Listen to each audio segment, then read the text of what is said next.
16 വർഷത്തിൻ്റെ ഗുമൊന്നുമില്ല, പക്ഷേ വലിയ കൊള്ളാം. വലിയ കിട്ടിലൊന്നുമില്ല, ഇച്ചിരി ഓവർ റേറ്റഡ് ആയിരുന്നു. ഓസ്കർ കിട്ടുന്ന പറഞ്ഞാൽ അത്രയ്ക്കൊന്നും ഇല്ലായിരുന്നു. യൂത്തിന് കണക്ട് ആവുന്നുണ്ട്, പക്ഷെ നല്ല ഇമോഷണലൊക്കെ ആകും, കരയാനൊക്കെ തോന്നും. പക്ഷെ സ്ലോ ആണ്. പണ്ടത്തെ ബുക്കിൽ എത്ര 70s 80s ബുക്ക് എന്തോ ആണ്. അതുകൊണ്ട് എനിക്ക് തോന്നുന്നു അന്നത്തെ കാലത്തിലെ കഥയാണ് കുറച്ച് സ്ലോ, എന്നാലും അതിൽ കണക്റ്റൊക്കെ ചെയ്യാൻ പറ്റും. സർവൈവൽ പോലെയാണ് പക്ഷേ. സംവിധാനമായിരുന്നു നല്ല, പൃഥ്വിരാജിൻ്റെ അഭിനയവും നല്ലതായിരുന്നു.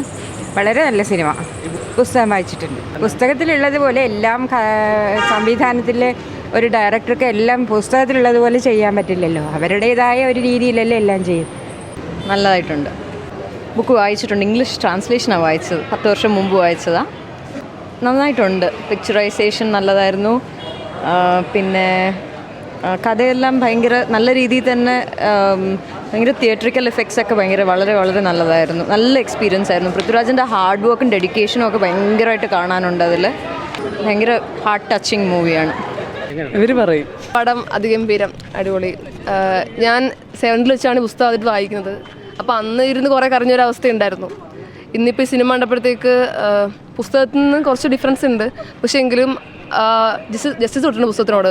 നീതി പുലർത്തിയൊരു ആവിഷ്കാരമായിരുന്നു ബ്ലസ്സിയെ ഒരുക്കിയത്.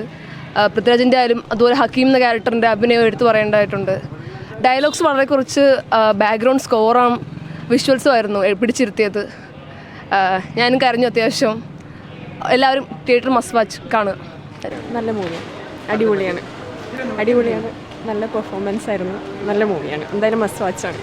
ഇതിനകത്ത് എൻ്റെ ഫസ്റ്റ് ടൈം ഇൻ ലൈഫാണ് ഞാൻ ആദ്യമായിട്ട് ഇത്രയും സൈലൻ്റായിട്ട് ഇൻ്റർവൽ സീനിൽ ഇരിക്കുന്നത്. ഡെഡിക്കേഷൻ ഓവർ എല്ലാം, ലൈക്ക് മ്യൂസിക്കും സൗണ്ട് മിക്സിങ് സിനിമാറ്റോഗ്രഫി ഒന്നും പറയാനില്ല. ഫസ്റ്റ് ടൈം ഞാൻ പറഞ്ഞ പോലെ ആൾക്കാരൊരു 10 സെക്കൻഡ്സോളം ഭയങ്കര സൈലൻ്റാണ് ഇൻ്റർവൽ ടൈമിൽ.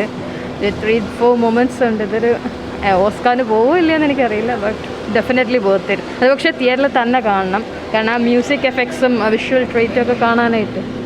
അത്രയേ ഉള്ളൂ. അല്ല, ഞാൻ ആക്ച്വലി ഇത് പോസ്റ്റ്പോൺ ചെയ്ത് വെച്ചിരുന്നതാണ്. കാരണം നമ്മൾ ആ നോവൽ വായിക്കുമ്പോൾ പിന്നെ നമ്മൾ കുറച്ചും കൂടെ ഹോപ്പ് അധികമാവുമല്ലോ, അതുകൊണ്ട് പിന്നെ വായിക്കാമെന്ന് വിചാരിച്ചിട്ടിരുന്നത്. ഞാൻ ഇപ്പോൾ വാങ്ങിച്ചിട്ട് പോയി വായിക്കാം. നല്ല പടമായിരുന്നു, ഭയങ്കര ടച്ചിങ് ആണ്. വായിച്ചിട്ടില്ല, പക്ഷെ ഒത്തിരി വായിക്കണമെന്ന് വിചാരിച്ചിട്ട് ഉണ്ടായിരുന്നതാണ്. ഇപ്പോൾ കണ്ടപ്പോൾ അത് ഭയങ്കര ഒരു എക്സ്പീരിയൻസ് ആയിരുന്നു. ഇല്ല, അങ്ങനെ ലാഗല്ല. അത് അത്രയും ഒരു ഡെസേർട്ട് എക്സ്പീരിയൻസ് എന്ന് പറയുന്നത് കിട്ടണം എന്നുണ്ടെങ്കിൽ ആ ഒരു ഇത് വേണം മൊത്തത്തിൽ. അത് കംപ്ലീറ്റ്ലി ഷൂട്ട് ചെയ്തിട്ടുണ്ട് ആ രീതിക്ക് തന്നെ. യൂത്തിന് കണക്റ്റ് ആവാതിരിക്കാനൊന്നുമില്ല. ലൈക്ക് എന്ന് പറയുമ്പോഴേക്കും ആ ഒരു എക്സ്പീരിയൻസിലോട്ട് നമ്മൾ ഓരോ ലൈഫും അല്ലെങ്കിൽ ഓരോ ബുക്കിലും നമ്മൾ ഓരോ ലൈഫ് വായിച്ചറിയുന്ന സാധനമാണല്ലോ. അപ്പോൾ അത് ഇപ്പം ലാസ്റ്റ് പറയുന്ന കണക്ക് നമുക്ക് അനുഭവിക്കാത്തതൊക്കെ കെട്ടുകഥകളാണെന്ന് പറയുന്ന കണക്ക് അതേപോലെയാണ് ഈ സിനിമ കൊണ്ടുവരുമ്പോഴും നമ്മളത് എക്സ്പീരിയൻസ് ചെയ്യാൻ വേണ്ടിയിട്ടാണല്ലോ. അപ്പോൾ അത് റിലേറ്റ് ചെയ്യാൻ നമുക്കിപ്പം നമ്മളങ്ങനെ ഒരു ലൈഫ് എക്സ്പീരിയൻസ് ചെയ്തിട്ടില്ല, പക്ഷേ സ്റ്റിൽ ആ ഒരു എന്താണ് കടന്നു പോയെന്ന് എക്സാക്ട്ലി നമുക്ക് മനസ്സിലാവാൻ പറ്റും വിത്ത് ഫിലിം. ഇമോഷണൽ മൂവിയായിരുന്നു. പുള്ളിക്കാരനൊക്കെ കരഞ്ഞുകൊണ്ടാണ് പോകുന്നത്. രക്ഷയില്ല, ഭയങ്കര ഇമോഷണലായിപ്പോയി.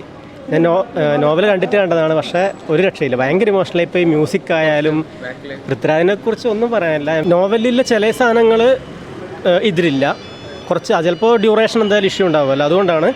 പക്ഷെ എന്നാലും നമുക്ക് നോവലിൽ വായിക്കുമ്പോൾ ഈ ഒരു ഇമാജിനേഷൻ ഉണ്ടാവുമല്ലോ. പക്ക ആ വിഷ്വൽ നമ്മുടെ മുന്നിൽ കിട്ടിയ പോലത്തെ ഫീൽ ഉണ്ടായത്. പ്രത്യേകിച്ച് ആ ഇബ്രാഹിം ഖാദറിലെ ക്യാരക്ടർ പക്ക നമ്മളെന്താണ് വായിച്ചത് അതേ ഫീൽ എനിക്ക് കിട്ടിയിട്ടുണ്ട്. മ്യൂസിക് എനിക്ക് ഒരു ഞാൻ കട്ട എയർമാൻ ഫാനാണ്, പക്ഷേ ഞാൻ ഭയങ്കര എന്തോ ആയിപ്പോയി. കറക്റ്റ് പ്ലേസിലാണ് അത് പ്ലേസ് ചെയ്തത്. നോവലില്ലാത്തയോ?